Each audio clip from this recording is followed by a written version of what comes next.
Assalamualaikum warahmatullahi wabarakatuh. Alhamdulillah. Selamat pagi para sedulur-sedulur yang saya cintai dan semoga dicintai oleh Allah SWT. Para sedulur, jadi suatu ketika Rasulullah SAW bersabda dalam sebuah hadisnya sebagai berikut. Bismillahirrahmanirrahim. Wa qulu khutbati tamsiha ila sholati sodakoh. Yang artinya sebagai berikut. Dan setiap langkah menuju tempat sholat itu merupakan sodakoh. Nah ini teman-teman, ini adalah sebuah informasi yang sangat penting. Ternyata langkah kita menuju tempat sholat atau tempat ibadah, yaitu masjid-masjidnya Allah SWT, dihitung oleh Allah SWT sebagai sodakoh, teman-teman. Ini sangat luar biasa sekali ya teman-teman. Dan berkaitan dengan hadis ini, ada hadis yang lain yang juga menjelaskan hal yang serupa ya. Yang hadisnya bunyinya sebagai berikut. Bismillahirrahmanirrahim. Kulu khutbati yakhtuha ila sholati yukhtab lahu biha hasanah wa yumha anhu biha syaya'ah. Yang artinya sebagai berikut.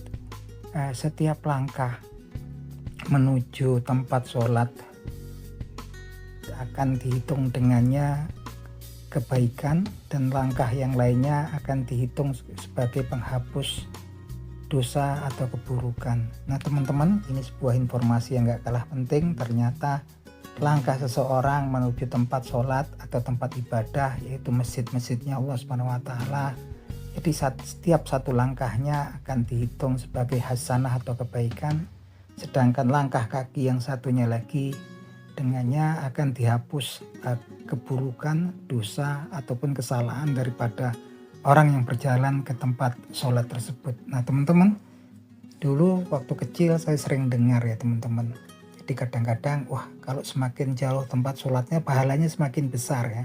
Waktu itu saya belum begitu ngerti gitu kan tentang ya kayak hadis, namanya saya masih kecil. Dan ketika saya kemudian beranjak dewasa, usia saya udah menua sampai dengan saat ini, kemudian saya nemukan hadis ini, saya baru bisa mengerti ya, ternyata memang betul yang diungkapkan orang pada waktu saya kecil itu, bahwasanya semakin kita berjalan jauh ya teman-teman ke tempat ibadah, perjalanan semakin jauh, setiap langkahnya dihitung sedekah, jadi semakin besar ya pahalanya. Kemudian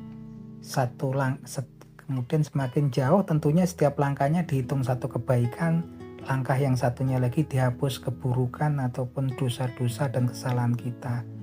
Ini sangat luar biasa sekali. Jadi para sedulur, tunggu apa lagi setelah kemudian kita ngerti hadis ini? Kalau bisa ya kita ya cari tempat ibadah atau sholat masjid-masjidnya Allah ya. Kalau kita beribadah utamanya sholat 5 waktu.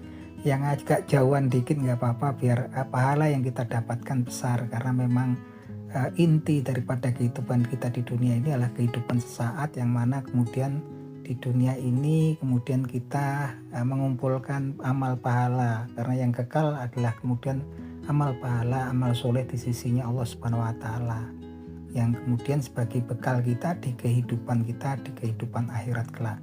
Nah itu aja teman-teman obrolan kita di pagi hari ini, semoga bermanfaat.